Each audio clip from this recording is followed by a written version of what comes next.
Lemuel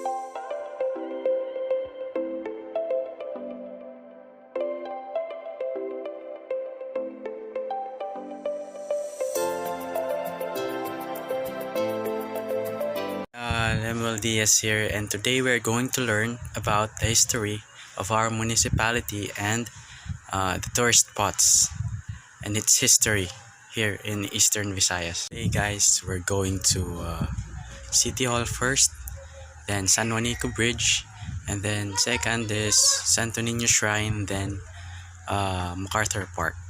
So let's go. So here we are in front of Tacloban City Hall, and today we are going to talk about the history of the municipality of Tacloban City.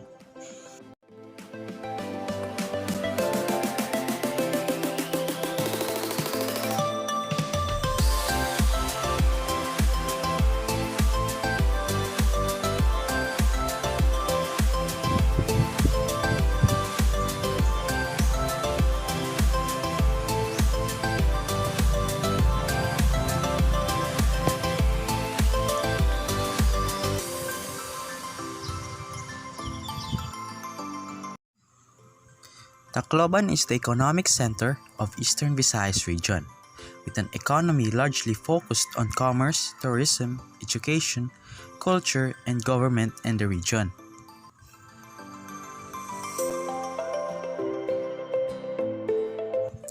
Tacloban was first known as Cancabatok, an allusion to the first inhabitants of the place, Cabatok. By the end of 16th century, Cancabatok was under the political administration of Palo and part of the parish of Basay Samar. It was discovered in 770 by the Augustinian mission, who were superseded by the Franciscans in 1813. During this period, Cancabatok was renamed to Tacloban.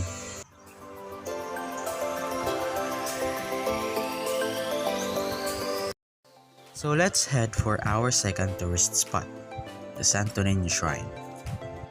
Built by one of the most controversial presidents, Ferdinand Ederlin Marcos, in 1979 for his wife Imelda Marcos, this religious landmark was built in honor of Santo Nino, the patron saint of Tacloban City.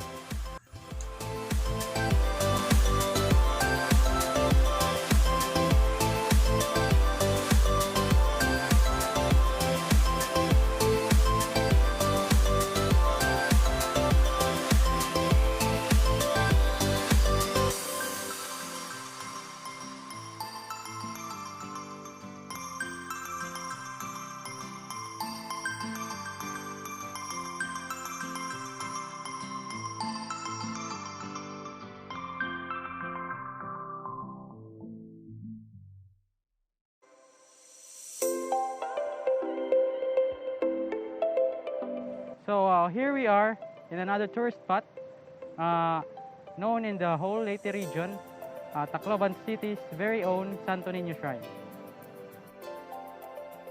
The Santo Nino Shrine and Heritage Museum is considered the most visited spot in Tacloban City, known to house antiques, artifacts, furniture, and art pieces from all around the world that was collected during the Marcos Regime. One of the main attractions of the Heritage Museum is the art collected in it. Inside are giant paintings of foreign artists such as Spanish artist Bebsi Brias and local artists as well, like Fernando Amorsolo. There is collection of paintings that depict historical events in Leyte and ecclesiastical paintings from Italy, France, and Germany. Aside from paintings are antique collections, grand pianos, wooden and ivory sculptures like the Saint Remedios and Saint Vincent sculptures made of Italian ivory, which are on the altar of the Romualdez Museum. Some of its prestigious pictures include chandeliers from Czech Republic, Italian tiles, Argentine carpets, Chinese porcelain jars, and Austrian mirrors. Now let's head on to our last tourist spot, the MacArthur Park.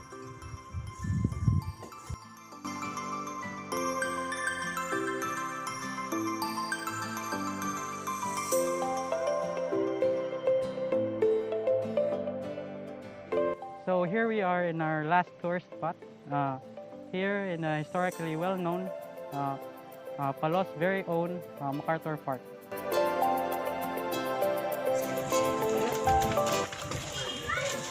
MacArthur Landing Memorial National Park, commonly known as MacArthur Park, is one of Leyte's significant landmarks. It is where the famous bronze statue of General Douglas MacArthur is found, which commemorates his historic return to the island of Leyte on the early afternoon of October 20, 1944, and was declared as a national landmark in 2004. Built along with the statue of the brave general are his landing Filipino companions, then President Sergio Osmeña, General Carlos Romulo, and 4 other soldiers. On the far right area of the park is a smaller monument exhibiting the Eternal Flame.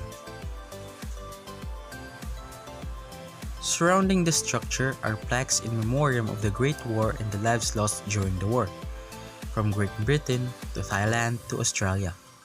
All member countries of the Great Asia-Pacific Alliance all have their messages to share.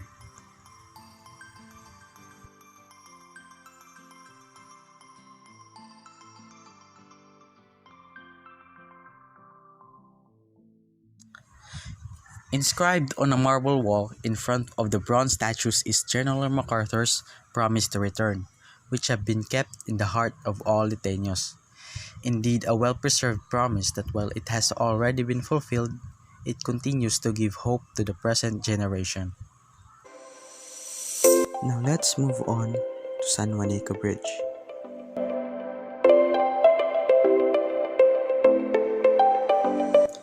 This 2.16-kilometer long bridge connects the islands of Leyte and Samar.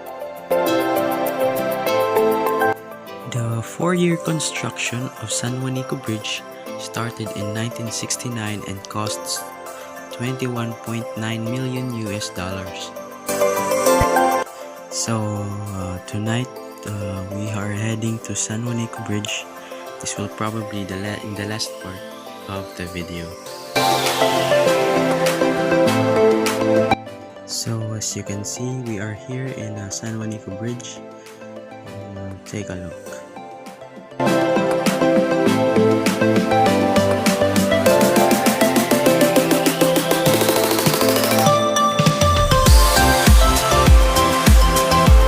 Formerly called the Marcos Bridge in honor of the late President Ferdinand Marcos, the San Juanico Bridge is currently the longest bridge in the Philippines.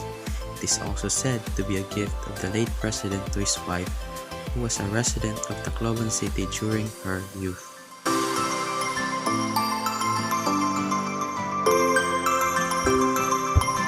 From an aerial view, the shape of the bridge is letter L when you are approaching Leyte side, and letter S on the part going to Samar. The bridge has stood the test of time. It has stand witness to different events, happy or sad, of Samar and Leyte.